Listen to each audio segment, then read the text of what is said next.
So there's been a lot of work put into this. So what you're going to see as this becomes a more public thing is a lot of the background work that's been done is coming to the light.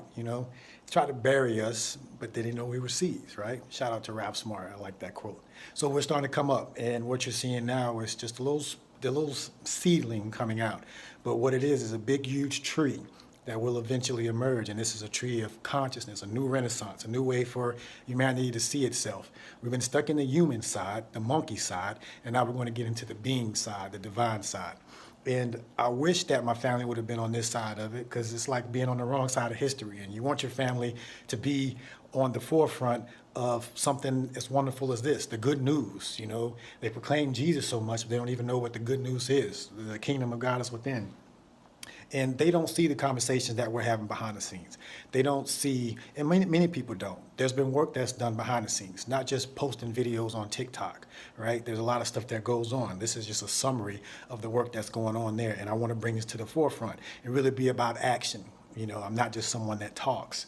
And yeah, there's a lot of action that's going on in the background. You don't see the conversations with people from Ghana, like Kwesi, and people from London, like we're going to talk with Rax, and people here, like I just spoke with Joel. These are real people that are going through their own awakenings and are helping people in their own local areas. And we're going to start showing those stories and start connecting those dots, because you'd be surprised who in your area is similar to you, but just in that pocket. And yeah, it's going to be a target when you start putting these things out in the open. But the thing is, if it's false, then prove it wrong. Let's make it black or white. So I've created the 100-degree challenge to make it very simple. Like, is this possible or not? Just like I said in the Sherlock Holmes quote, when you remove what's improbable, whatever left has to be true, right?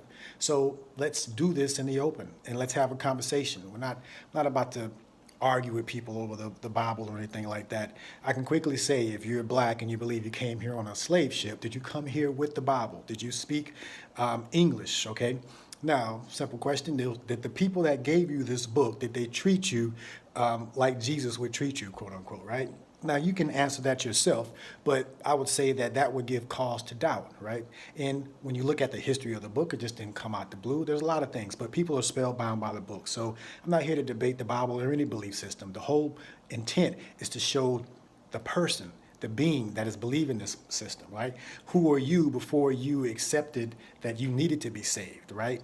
Who is that person? Who is the being that is looking at this? Who is the being that are making these decisions? Once we get in contact with that being and see that being is connected to the other beings around, the world changes. And once we put that in the open and people can see that example, then they can make their own decisions.